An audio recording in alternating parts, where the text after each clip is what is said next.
ডিম সরবরাহের ৩ দিন পর দাম নির্ধারণ করায় গুনতে হয় লোকসান। বিষয়টা হচ্ছে আমার মুরগি আমি উৎপাদন করি, কিন্তু দিন শেষে এটার বাজার আমি দিতে পারি না। আমার মুরগির ডিম পাইকাররা আমার কাছ থেকে খামার থেকে নিয়ে যায়, তারপরে এটা ঢাকায় নিয়ে সেল করার 3 দিন পরে আমার টাকা দেয়। বিনা মূলধন খাটিয়ে তারা একটা বড় ধরনের ব্যবসা করে নিয়ে যাচ্ছে আমাদের টাকা দিয়ে। দিন শেষে ব্যাংক লোন গুনতেছি আমরা, খামারের সম্পূর্ণ দায়ভার আমাদের কাঁধে, ঋণের বোঝা দিন শেষে আমরা কাঁধে নেই। এবং কি কিছু কিছু খামারি দিন শেষে লস গুনে জমি জমা বিক্রি করে তার ঋণ পরিশোধ করতে পারে না, তারপরে সে হয়তো এপার থেকে চলে ওই পারে যাওয়ার সিদ্ধান্ত নিয়ে নেয়। তা না হলে এলাকা ছেড়ে চলে যায়, স্ত্রী সন্তান বাবা মা এদের কোনো খোঁজ খবর আর থাকে না। মানে একটা সংসার একদম মূল থেকে নষ্ট হয়ে যায় শুধু এই লসের কারণে। আমার দেখা মতে অনেকগুলা পাইকার আছে যারা আমাদের এই এলাকা থেকে ডিম নিয়ে তারা ব্যবসা করে। আজকে তারা ঢাকার ভিতরে 5 তলা 10 তলা বিল্ডিং এর মালিক, 2-4টা ফ্ল্যাট কিনা তারা ভিআইপি স্টাইলে চলাফেরা করতেছে।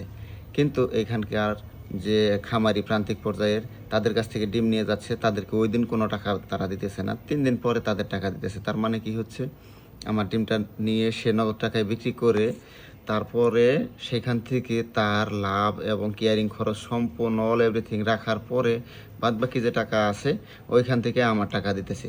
সে করে কি, এইখানে একটা ডিম আমার কাছ থেকে কোনো মূল্য ধরতেছে না, সে নিয়ে যাচ্ছে, নিয়ে যাওয়ার পরে ওইখানে মার্কেটের উপরে নির্ভর করে সে বিক্রি করতেছে। করার পরে তার সমস্ত খরচ বাদ দেওয়ার পরে যা থাকতেছে সে আমাকে পরে ওই টাকাটা বোঝাই দিতেছে যে এটাই আপনার ন্যায্য বাজার।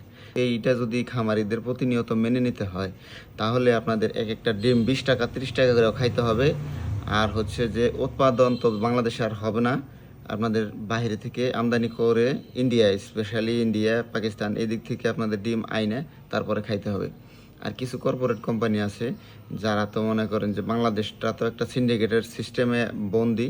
তো আমরা সাধারণ যে খামারিগুলো আছি আমরা শুধু শুধু মস্কারি করার জন্য খামারি খাতায় নাম লেখাইছি।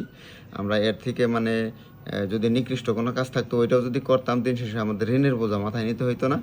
কিন্তু এই খামার জগতে আইসে একটু স্বাচ্ছন্দ্য একটু সচ্ছলতার মুখ দেখতে আইসে এখন আমাদের পিঠের চামড়া থাকতেছে না, পায়ের জুতা থাকতেছে না, পরনের কাপড় থাকতেছে না, ঘরে খাবার থাকতেছে না, স্ত্রী সন্তান তারাও আমাদের কাছে দিন শেষে থাকবে কিনা সন্দেহ আছে।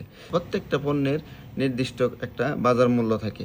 শুধু এই আমাদের খামার জগতের যে ব্রয়লার মুরগি আছে, লেয়ার মুরগি আছে, তো এছাড়া মাছ, এই তো ডিম, দুধ, তো এই তো যেগুলো আমরা আমাদের প্রান্তিক পর্যায়ের খামারিরা উৎপাদন করি, আমাদের কোনো মূল্য নাই। তো এখনও সময় আছে, যদি এই খামারিদেরকে বাইচে থাকার যদি কোনো সুযোগ আপনারা করে দেন তাহলে দেন, আর যদি না দেন তাহলে বলেন, আমরা খামার সব বন্ধ করে দেশ ছেড়ে চলে যাই। খামারিদেরকে আপনারা চেষ্টা করেন স্বল্প সুদে ব্যাংক থেকে লোন দেওয়ার জন্য। সরকারের যে ব্যাংকগুলো আছে এগুলো তো আপনারা লুইটা পুইটাই খাইতেছেন।